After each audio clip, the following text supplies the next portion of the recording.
Good morning, dear students. Welcome to Jatin Academy. Today in this class we will start chapter 10.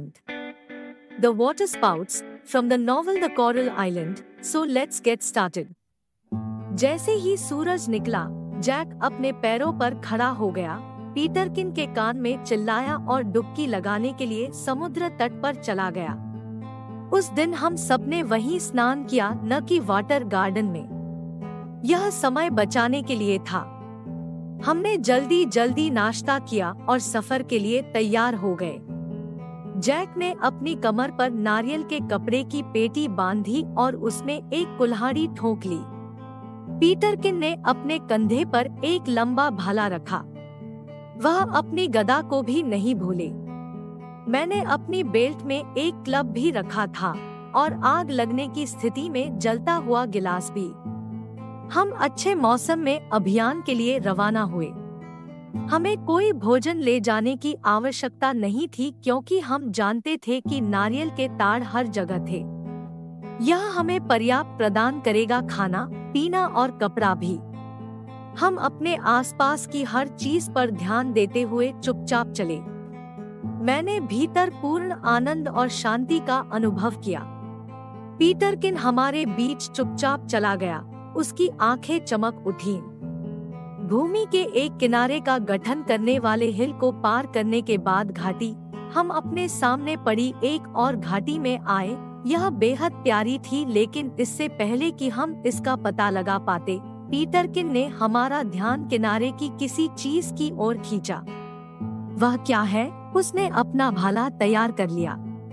Steam का एक shower दिखाई दिया, ऊपर की ओर उठा और फिर गायब हो गया। एक क्षण बाद एक और समान शॉवर दिखाई दिया, जो पहले से अधिक दूर नहीं था। वह भी जल्द ही गायब हो गया।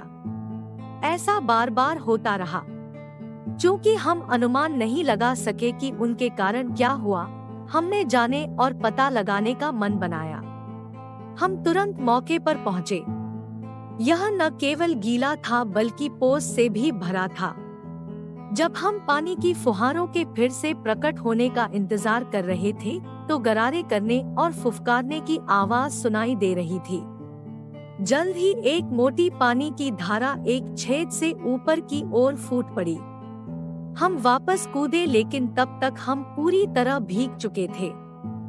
पीटरकिन, जो दूर खड़े होकर हंस रहा था, चिल्लाया, अपनी आंखों का ध्यान रखो, यहाँ एक और आता है। जल्द ही एक और छेद से एक और धारा निकली।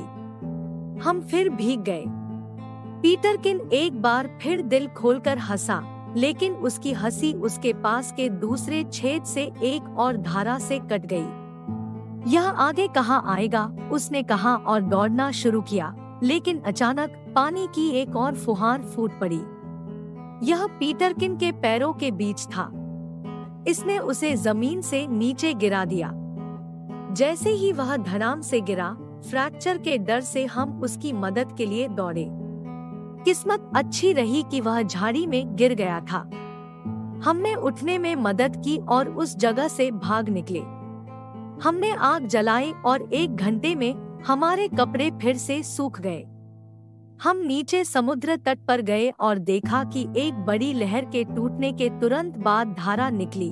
हमने कंक्लूजन निकाला कि चट्टान के लिए एक अंडरग्राउंड चैनल होना चाहिए, जिसके माध्यम से पानी इन छोटे पोस से होकर हिंसक रूप से निकल गया। राल्फ, जैक ने कहा, पानी में क्या है? क्या यह शार्क है? मैंने किनारे से नीचे देखा और हरे रंग की एक फीकी वस्तु देख सकता था। ऐसा लगता है कि यह एक मछली है। अरे पीटरकिन, मुझे अपना भाला उधार दो, जैक ने कहा और वह उसे वस्तु की ओर ले गया। लेकिन जब उसने उसे बाहर निकाला तो वह वस्तु वहीं रह गई। फिर भी उसकी पूंछ हिल रही थी।